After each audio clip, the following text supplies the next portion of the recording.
Say what you like about the 14th Legion, they are mean, ugly bastards, but tenacious. There's no one else I'd rather have at my side in a war of attrition, and almost anyone else I'd rather have against me. Excerpt from Ferrus Manus, Primarch of the Iron Hands, following the compliance of 1544.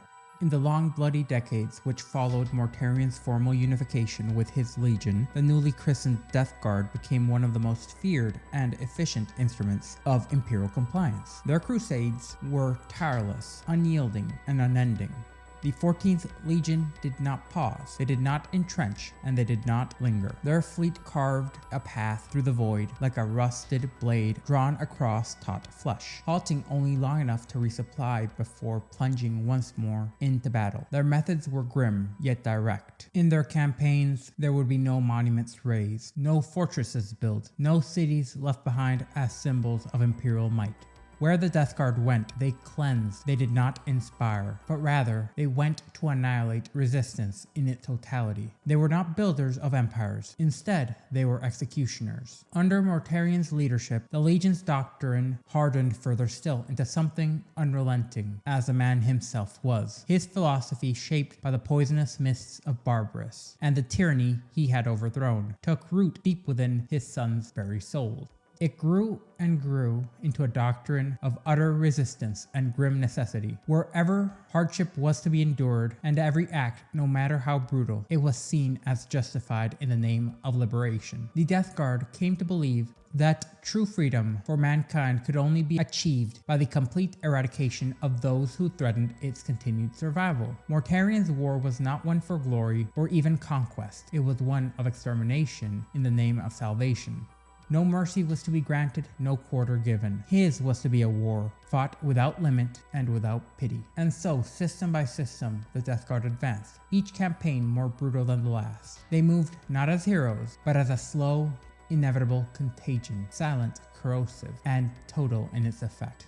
As the Great Crusade would push out into the darkness, Mortarion's legion left behind no legacy of architecture, culture, or art. Instead, they were remembered in the hushed tones of the survivors of their conquests, in worlds left broken but utterly and totally compliant, and in records etched with both blood and smoke. One such example was the conquest of 1544.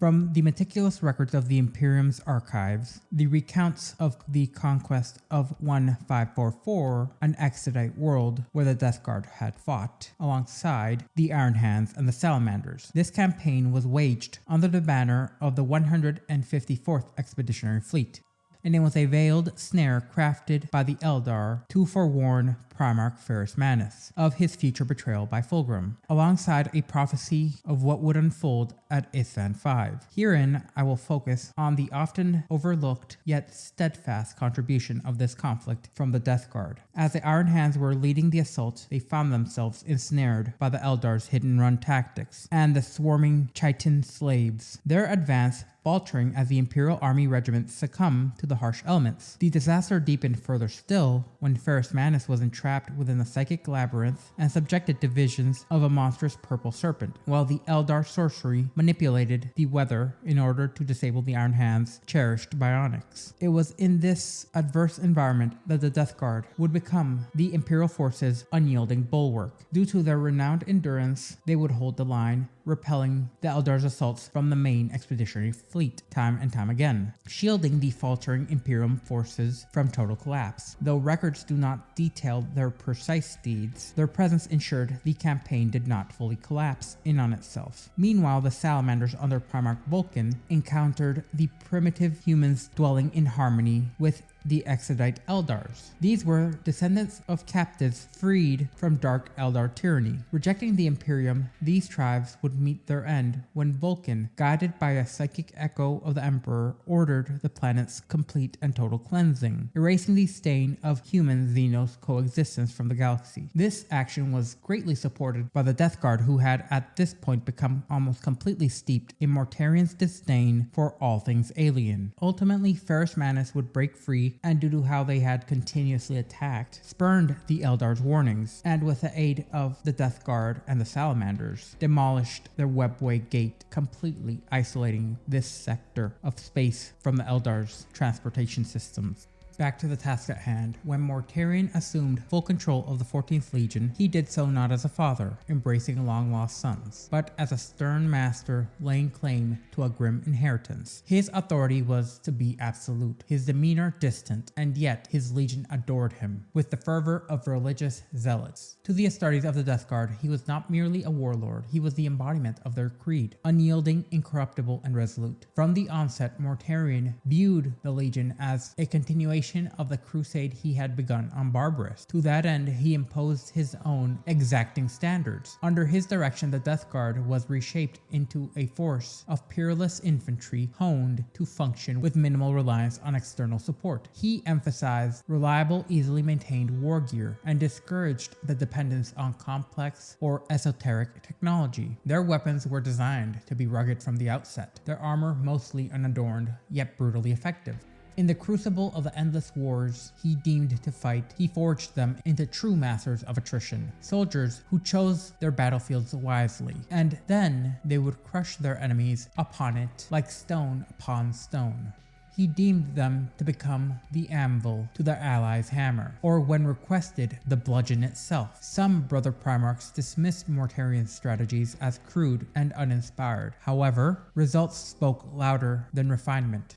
The Death Guard's records of victory across battlefields through the breadth of the Great Crusade was undeniable, and it was a testament to Mortarion's genius for practical warfare and disciplined execution of stratagems. His tactics were not glamorous, but they endured, like the men who carried them out. The transformation was not solely tactical, as Mortarion's gene seed, combined with the relentless regiments of toxic acclamation and environmental hazarding, made the Death Guard into some of the most hardy Astartes ever found. Something more than merely durable. They were nearly unbreakable. The Terran-born remnants of the Dusk Raiders evolved swiftly into this doctrine, becoming embodiments of the word endurance. As Mortarion recruited even more warriors from the hostile world of Barbarus, the Legion's resilience only grew. Their fearlessness led them to war zones where other legions hesitated to enter. Dead worlds, irradiated wastelands, chemical-choked battlefields, and as fitting of such warriors, they bore both Rad and Fox Vex weapons just as easily as they did bolters, and they even deployed forbidden viral agents with brutal efficiency. It wasn't long before their name carried a shadow of stigma amongst their peers, a dark reputation that Mortarion neither denied nor defended. His concerns lay not within the opinions of others, but with their mission, the destruction of all tyrants. His ideal of using one's strength as a shield for the helpless lay at the heart of Mortarion's vision. But over time, the Death Guard's admiration for their own endurance curdled into contempt. They began to see those who they protected as weak and increasingly unworthy of their sacrifice. The line between saviors and oppressors grew thin. In the eyes of the Imperium, their triumph remained largely unsung, as Mortarion found greater kinship in Horus than the Emperor himself, believing the War Master appreciated his value in ways that the Emperor never had. It was a sentiment that festered over time, quiet and corrosive, and unfortunately unheeded by those who might have changed its course. The aftermath of this relentless warfare across the stars was a transformation which took hold within the ranks of the 14th, one far deeper than the accumulation of battle honors or the wear of campaign scars. Over the decades, the very soul of the Death Guard shifted. What had once been a force of elite, proud Terran warriors, the storied Dusk Raiders of old Earth, was now being reforged into a bleak, corrosive mold indicative of Mortarion's very own homeworld, Barbarus. Gone were the ornate traditions of the Officio Militaris and the once symbolic heraldry of Terra, with its structured martial hierarchies and historical reverence. All that was stripped away. The influence of Terra would continue to dwindle until it was scarcely even visible. In its place, a new grim doctrine would emerge, one born not of ceremony or pride, but of hardship and survival. The Legion's warplate would reflect this shift. The bare ivory ceramite favored by Mortarion grew more austere over time, further minimizing ornamentation, and in place of livery and lineage, the armor bore a muted murky jade, a stark echo of the swamp mud that had once protected the mortal rebels on Barbarus from the toxins and foes they faced during their rebellion. These markings weren't of honor, but rather utility, and function in Mortarion's vision would always triumph over flourish. Eventually, this evolution reached into the foundational structures of the Legion itself. The Librarius, once a standard pillar amongst the legions, was similarly disbanded, as Mortarion's visceral disdain for psychers influenced his legion further still. Said psychers, whom he associated with the nightmarish necromancers of his youth, and these memories left no room for what he deemed as witchery. The sanctioned use of psychers was, in his mind, a betrayal of the hard-earned discipline and a creeping horror not unlike the overlords he had once slain. Mortarion's hand would then touch every aspect of his legion, as he altered their tactical doctrine, scrutinizing procurement chains to the point that he intervened almost obsessively in the practices of the apothecarian, where multiple whispers and records persist that he influenced the very criteria for the recruitment and transformation.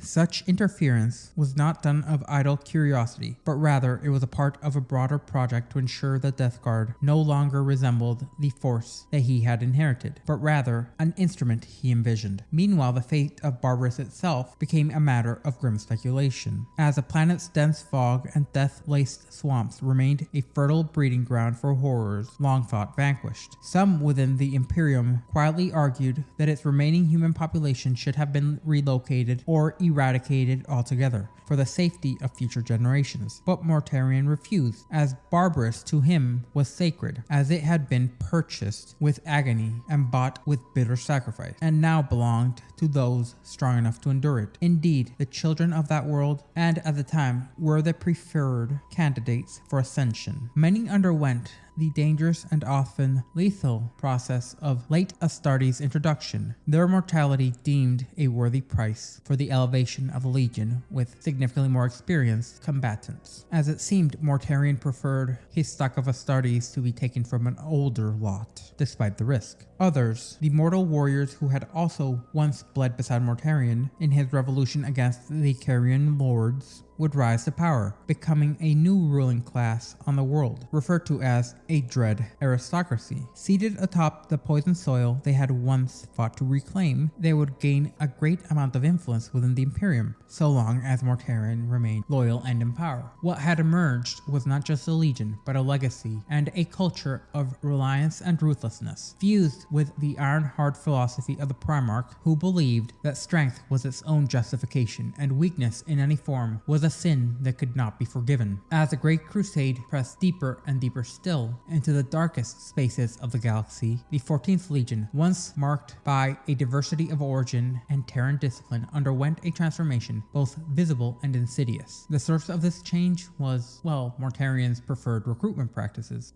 With time and momentum, Barbarus, Mortarion's toxin-ridden homeworld, ceased to simply be a symbol or a staging ground. It became something else entirely, a biological foundry, a harsh forging ground designed to breed a new type of Astartes. Other recruitment worlds assigned to the Death Guard under Imperial Edict fell increasingly silent, providing only token numbers explicitly when the Legion's losses in the field grew too dire to ignore. Mortarion, obsessively and ever reliant on his own resilience, considered all those from outside Barbarus to be lesser stock, and he showed a reluctance to draw from anywhere other than his homeworld. It would only be the demands of attrition that tempered his stance. Yet his preference was more than a statement, as Barbarus produced warriors of a rare constitution. Its nearly feral inhabitants, raised in the swamps and poison-choked valleys of a world that had chewed through generations of human weakness, proved highly compatible with the rigorous and often lethal late implantation of Legion's Astartes organs. When paired with Mortarion's own rather resilient gene seed, these recruits displayed an unprecedented resilience to contagions, toxins, and environmental extremes. In effect, they were born into the war their Primarch envisioned and bred to endure it since before his very existence. But this influx brought in a brutal cultural shift. As waves of Barbarus-born neophytes joined the Legion, their older Terran core, the veterans of the Dusk Raiders, dwindled in numbers.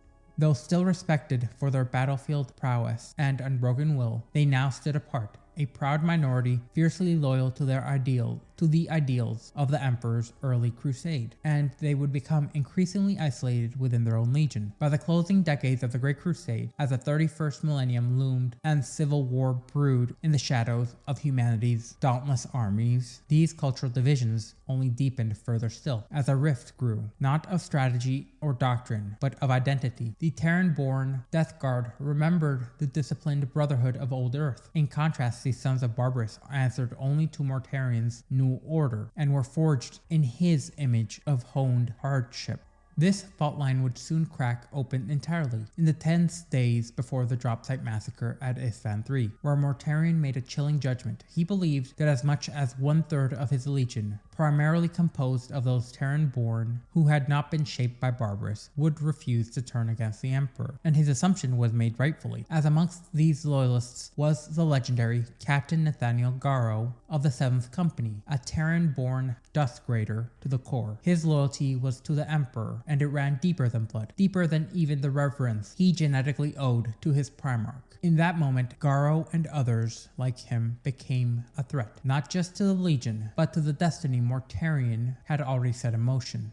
In the strategic theater of the Great Crusade, Mortarion and his legion, the Death Guard, were seen not simply as warriors, but as a weapon of endurance and attrition. Horus Lupercal, ever the consummate tactician and the architect of combined arms warfare between imperial legions, recognized the potential of Mortarion's methods, as he employed them with surgical precision. Together, their coordination became a recurring pattern on the battlefield. The Death Guard would grind down an enemy through unrelenting pressure, absorbing the worst the foe could offer, and then, when resilience began to falter, the Luna Wolves would strike with an overwhelming fresh force. It was a system that worked both brutally and consistently with a terrifying efficiency. Through these protracted campaigns, Mortarion would grow closer to Horus.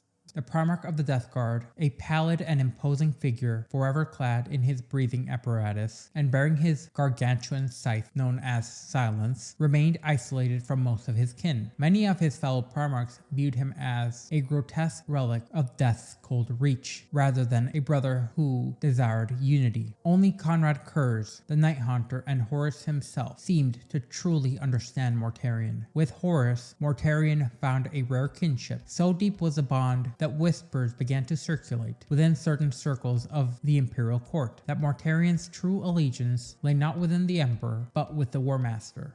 The Emperor, perhaps blinded by ambition or trust, dismissed such concerns. His infamous declaration that loyalty to Horus was functionally equivalent to loyalty to the throne would in hindsight become a gargantuan and tragic miscalculation.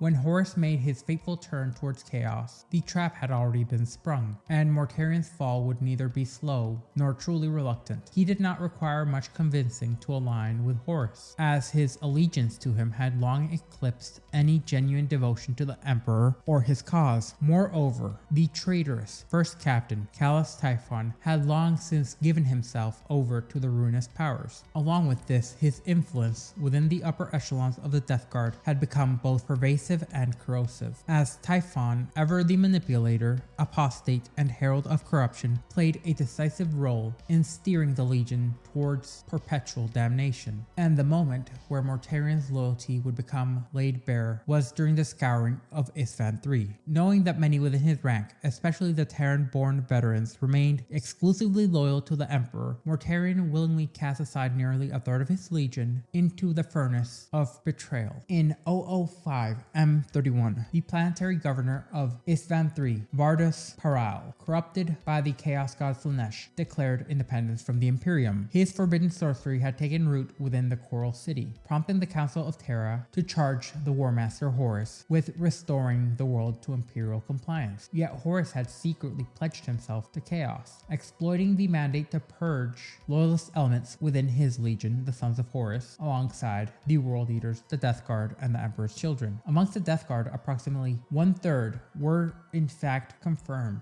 to be unswayable to chaos.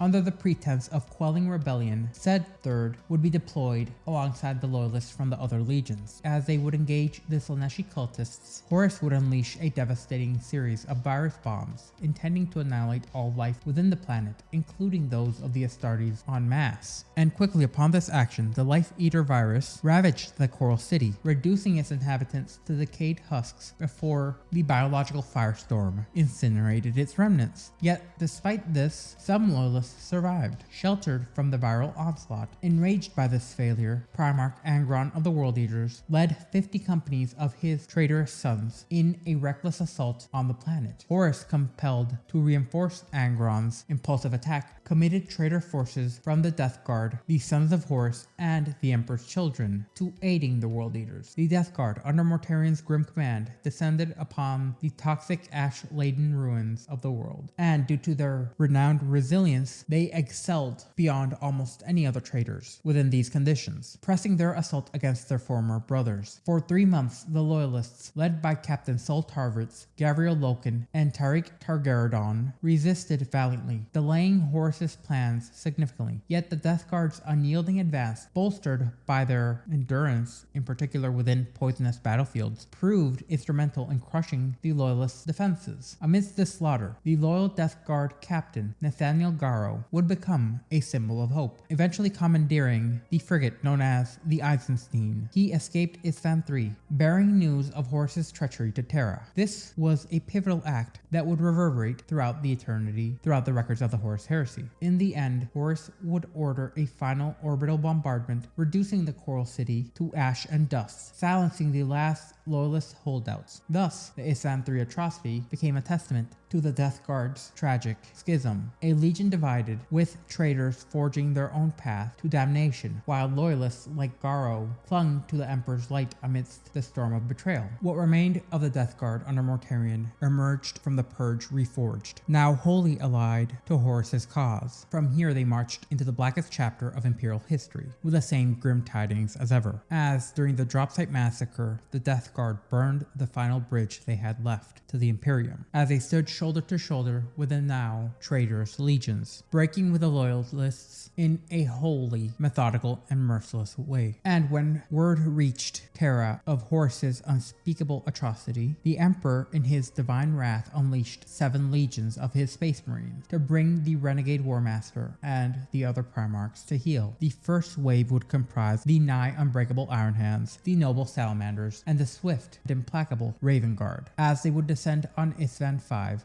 like avenging angels, their hearts set ablaze with loyalty to the throne. Yet Horus's soul, blackened by chaos, had woven a trap of such traitorous, diabolical cunning that it would drown the galaxy in blood. After the Loyalists' initial landing, from the shadows would emerge the Death Guard, once the stalwart defenders of mankind and the bulwark of the Imperium, now these twisted harbingers of ruin under their command of the traitorous Primarch Mortarion, would attack. With a zeal born of corruption, they struck at the Salamanders directly, as they were to be their principal prey in this storm of treachery. Concealed in trenches and fortified layers, they unleashed a maelstrom of surprise assaults. Mines tore through the earth, alchemical weapons poisoned the air with their death-choking embrace, and relentless volleys of heavy fire blasted the Loyalists. The ground itself groaned beneath the weight of their assault, as the Death Guard's toxic wrath sought to snuff out the Emperor's light. Yet the Salamanders, tempered by the fires and the harsh environment of Nocturne, stood as titans against the tide of darkness. Led by the nigh immortal Primarch Vulcan, they met the Death Guard's savagery with a resolve that shook the heavens. Bolters roared with the fury of 1,000 suns, and chainswords clashed in a symphony of wrath, defiance, and betrayal, as the battle became a forging ground of valor, where the loyal sons of the Emperor fought not only for the survival of their own kin, but that of the Imperium as a whole. As the Loyalists bled upon the anvil of war, the second wave of their supposed allies arrived. only to reveal the ever-darkening abyss of treachery, as the Iron Warriors, the Alpha Legion, the Wordbearers, and the Night Lords had, unbeknownst to the Loyalists, sworn their loyalty to Horus's cause, and they quickly turned their guns upon their brothers in a crossfire of unimaginable consequence. The trap was now complete, and the Loyalists were surrounded and faced annihilation at the hands of those they once called kin, as the air screamed with anguish of a galaxy betrayed, and the stars themselves seemed to dim evermore in shame.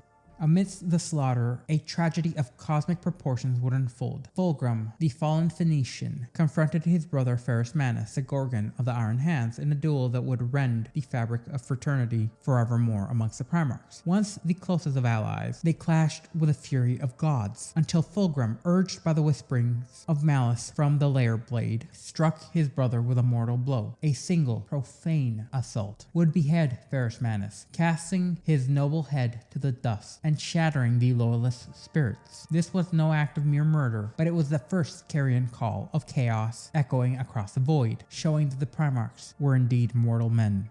Even as doom closed in, the Loyalists burned with the Emperor's unyielding light, as the Salamanders would hold strong despite their charred and burned flesh, which had been unceremoniously gifted to them by the chemical horrors of the Death Guard. In the end, the Loyalist legions deployed here were broken. The Iron Hands, the Salamanders, and the Raven Guard were nearly annihilated, their once proud ranks reduced to a scant few hundred survivors, who fled into the void, wounded, weary, and bearing the scars of betrayal, as they could do little more to stem the tide of Horus's forces other than hit and run attacks to bleed their supply lines. As it seems, the Death Guard's merciless assault did indeed reap a grim harvest, as they were able to almost completely overwhelm and overpower the Salamanders. Eventually, the next major incident of galactic import that would involve the Death Guard would come about in the Second Battle of Prospero, which was fought in 007 M31 during the early stages of the Horus Heresy, and it marked a crucial juncture for both the traitors and the Loyalists, in particular revolving Jagatai Khan, the Primarch of the White Scars. As he sought clarity, this was due to the fragmented lines of information. What followed would be a saga of betrayal, survival, and what would amount to a multi-year relentless pursuit by the Death Guard, along with multiple clashes over ancient technology. After declining to assist Leman Russ and the battered Spacewolf fleet against the Alpha Legion in the Alexis Nebula, Jagatai Khan turned his attention to Prospero proper, the homeworld of the Thousand Suns. Drawn in by a need for answers amidst the burgeoning civil war, he arrived with his fleet in orbit and teleported directly to the surface with a select contingent of his Kirshig honor guard, elite warriors clad in ornate Terminator armor, wielding power glaives and bolters forged on Chagoris. His destination was Tizca, the once gleaming city of psychic wonders, now a desolate ruin scarred by the burning of Prospero. As Jagatai traversed the shattered streets and ravaged wastes, the wind carried the ash and echoes of lost grandeur. His warriors scouted the perimeter, but the Primarch, driven by instincts, ventured into a labyrinthian subterranean cavern system deep beneath the city. These tunnels, carved from some of the most beautiful obsidian known to man and lined with faintly glowing runes, pulsed with the residual psychic energy of the Thousand Suns' fallen legacy. Deep within the caverns, Jagatai encountered an ethereal projection of his brother, Magnus the Red, the Crimson King. His form now shimmered as a spectral giant, wreathed in crimson and gold, his single eye blazing with sorrow and rage. As Magnus spoke in resonant tones, his voice reverberated off the stone walls, imploring Jagatai to choose a side within the escalating heresy. The Emperor is a tyrant cloaked in light, Magnus warned, recounting his own betrayal during the burning of Prospero. He urged Jagatai to forsake his father and join the War Master Horus Lupercal, promising enlightenment and freedom from Terra's shackles. Jagatai listened, his hawk-like gaze unwavering, but his heart remained guarded. He questioned Magnus's motives, probing the projection for truth amidst the venomous rhetoric. Ultimately, he found the answers he sought, not in an alliance with Horus, but in a reaffirmed loyalty to the Emperor, tempered by the resolve to uncover the full scope of the conflict. With a curt nod, he turned from the fading image of his brother in order to rejoin his Kirshig. As Jagatai emerged into the ashen daylight, his reunion with his honor guard was short-lived, as from the ruins came Mortarion, Primarch of the Death Guard, flanked by his Death Shroud Terminators, silent hulking figures shrouded in tattered cloaks, wielding man-reapers, scythes which were dripping in alchemical toxins, which the universe nary had a cure for.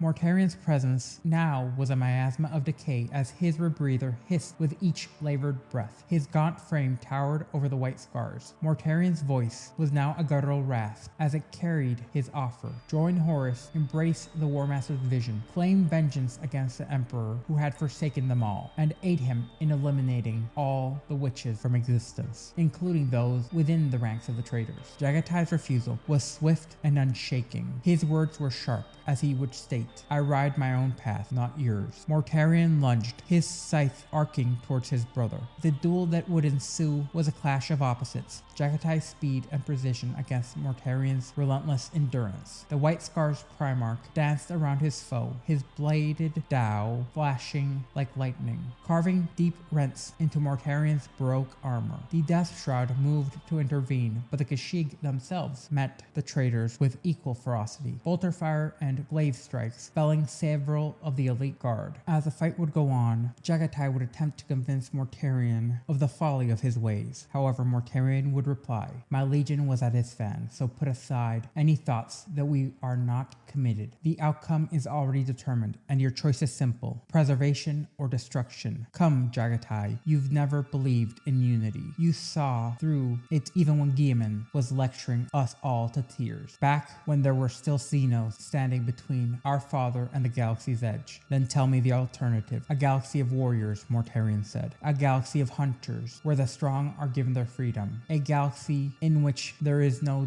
dead hand at the tiller, constraining us, lying to us. And all this led by Horus.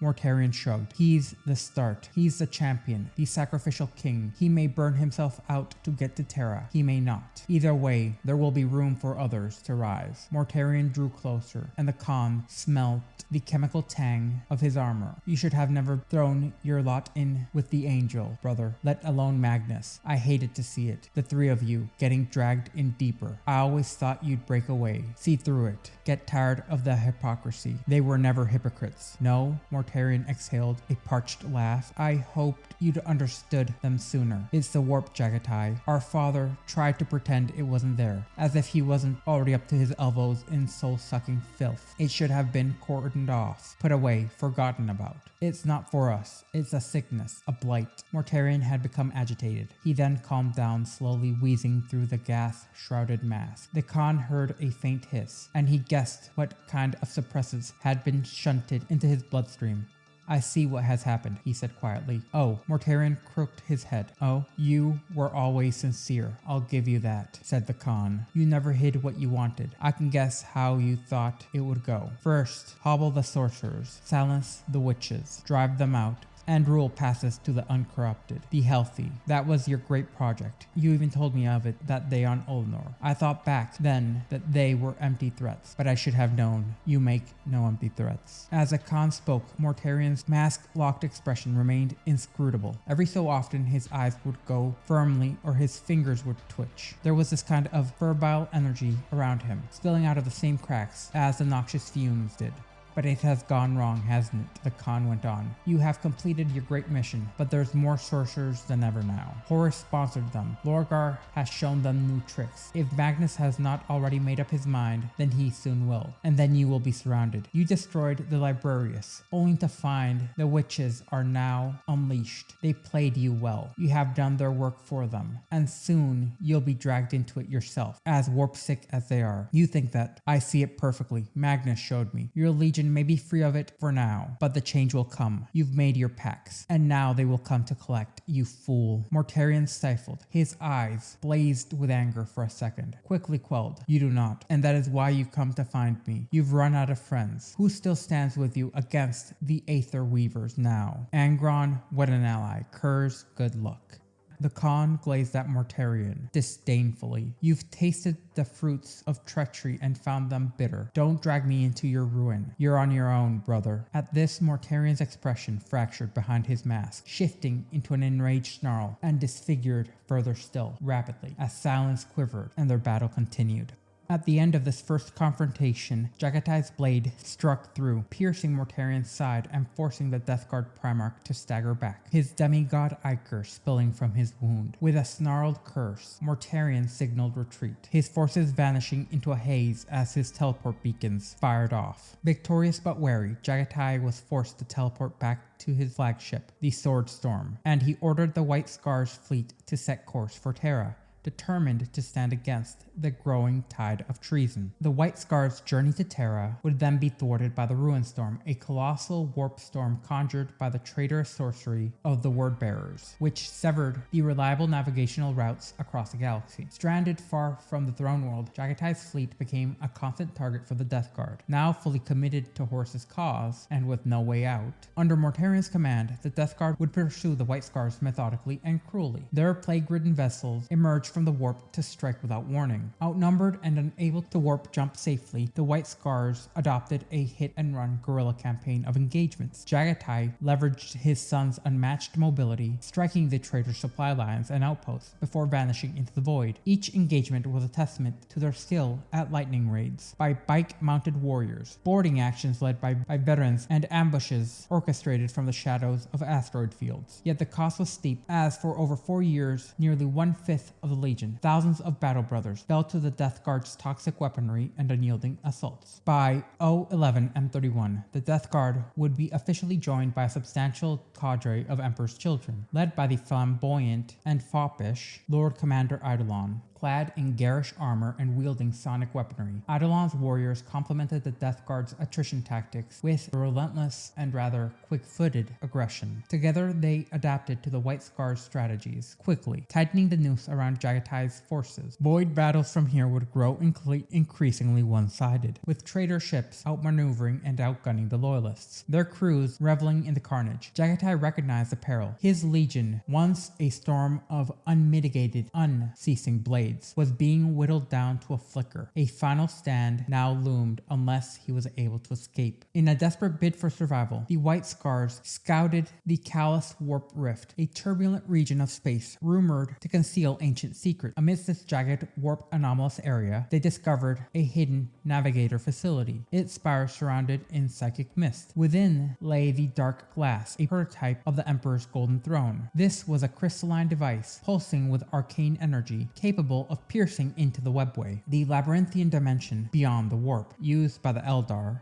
However, the artifact demanded a steep price, which would be paid in full, as Targutai Yagasai, a venerable Stormseer and one of Jagatai's closest advisors, volunteered to be the sacrifice to activate it, his hair white and streaked with silver as he sat upon the throne, his mind linking with the machinery fully, as he channeled the entirety of his psychic might, allowing the device to flare to life, tearing open a temporary portal into the webway. The effort consumed him, his body withered to ash and dust as the rift stabilized, but the sacrifice had allowed the White Scars fleet to escape, emerging on the edge of Segmentum Solar, just within striking distance of Terra, and completely going around the traitorous defensive lines. In 008 M31, another rather notable engagement had occurred within the Perditus system. This was the Battle of the Titula Engine, an ancient semi-sentient device capable of creating precise warp jumps regardless of a map or a beacon, along with the Ouroboros, a third unnamed engine, with the capability of creating multiple stable temporal rifts. Both of these relics were up for grabs. The Ironhands 98th Clan Company, led by Castellir Lormac, clashed with the Death Guard's contingent under the control of First Captain Typhon. For a moment, the two forces waged a brutal war across the Perditus system, their Mechanicum and Dark Mechanicus allies, deploying automata along with siege engines in the bid to claim the dual prizes. The titula was a spherical construct of Xenos origin, whispered about in mechanical tone, the surface of which was etched with ever-shifting glyphs. Both sides coveted this technology's power. Lormark to avenge the Iron Hand's loss at Isstvan, and Typhon to deliver it to Horus and Mortarion. However, during this conflict, an astropathic message would reach the Dark Angels, prompting Lionel Johnson to intervene. His fleet, a vast armada of black-hulled warships, descended upon Perditus, dwarfing both previous combatants' fleets by a wide margin. The Lion's cold voice was now commanding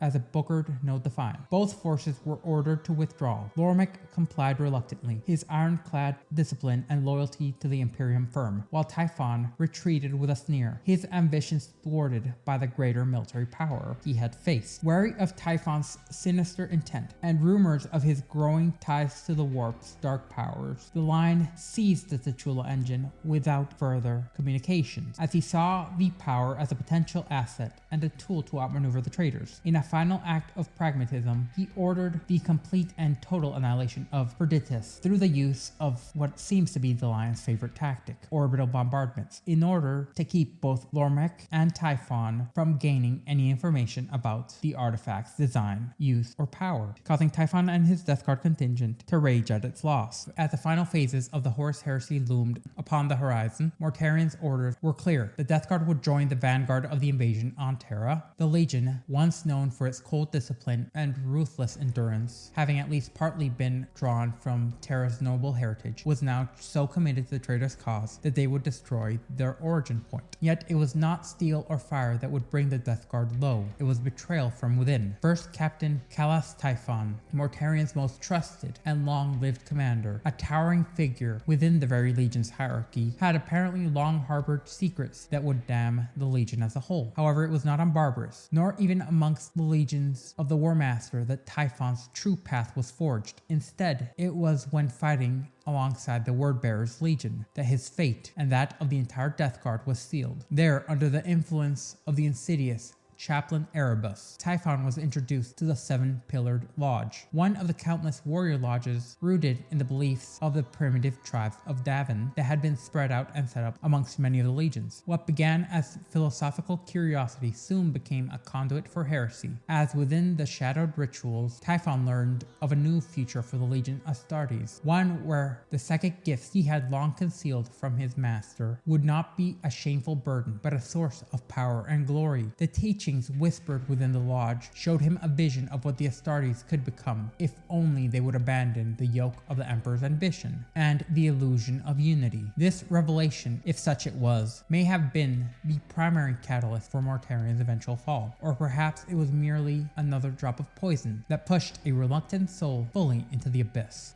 Whether Mortarion's cause was shaped by Typhon or his own bitterness remains one open to debate. What is known, however, is that the Lord of Death saw in Horus a master worthy of fealty, while the Emperor, in Mortarion's eyes, remained a distant tyrant who had usurped the hard-fought sovereignty Mortarion had won on Barbarus in a single humiliating day. And so the order was given. The Death Guard's fleet was made ready to breach the veil of reality and descend upon Terra itself, but they would never arrive as such. Without warning, the fleet would become lost in the Immaterium, caught adrift in a hellscape of madness and decay, and the cause itself was Typhon. The first captain had quietly executed every navigator aboard the fleet, accusing them of treason and collusion with Malcador the Sigillite. With that bridge to reality severed, he offered himself as their replacement, claiming that his burgeoning psychic powers would offer sufficient power to guide them through the storm.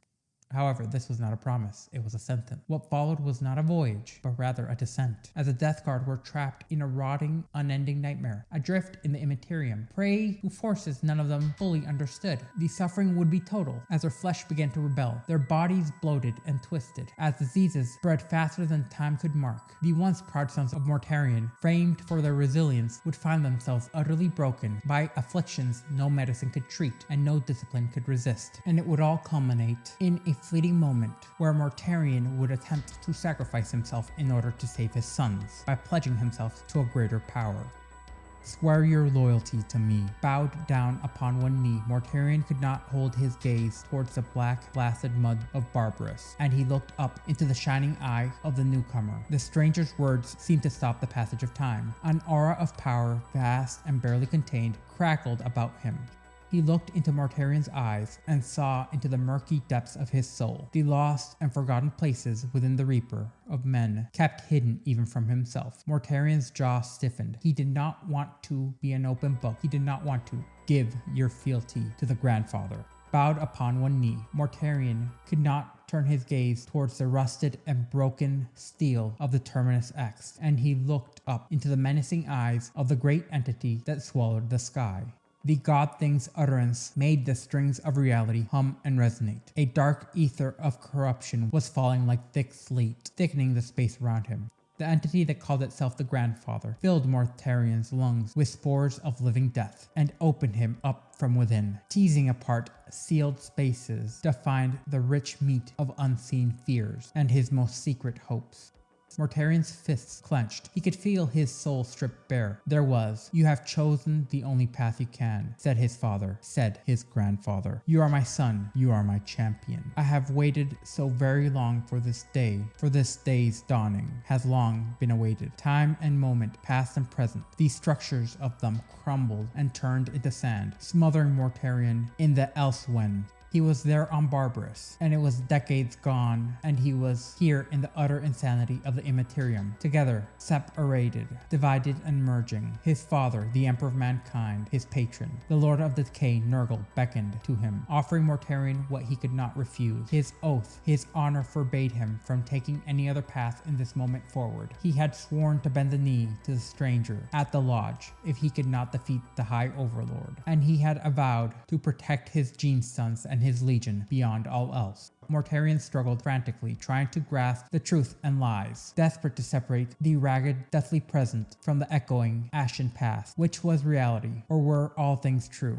What price is an oath given in madness? He whispered the words. He howled them into the void. What do you want, my son? What do you want, my champion? The voices merged into a single tantric reverberation through his bones and his physical form, into the bounds of his turbulent, unquiet psyche. I want to endure. Then rise, rise, Mortarion. There is a brotherhood awaiting you out in the stars, the likes which you cannot comprehend, and with it a purpose that will illuminate the galaxy, a crusade upon which your name will be etched into eternity. Then rise, the grandfather told him. Rise, as a prince born of death. Vengeance awaits you in the realm of man, and with it the bleakest, most dire purpose, a slaughter by which your name will be feared until the last human soul fades into entropy. Mortarion said the vow without reservation. I give myself to your banner, my blood, my bone, the unbroken force of my will, and the power of my spirit. These are yours to command, if you grant me deliverance. His hand found the damaged, cracked blade of his war scythe and gripped it hard enough to cut metal and draw blood. He looked down and saw the transformation take hold of him. A force of immeasurable mutational power crashed through his physical form and overwhelmed the pitiful limits of flesh and blood. Mortarion tore away, rising to his feet, changing with each heartbeat. From his spine burst pestilent, insectile wings that quivered and crackled with new change. His soul soaked in the corrupting energy, dying and living, reborn and obliterated. The flesh across his gaunt features pulled tight, dragging his mouth into a riotous grin. The smile of death itself he would endure. Welcome home, said the voices. And so in one fell swoop, Mortarion and his legion would fall under the dominion of the chaos god of entropy and decay.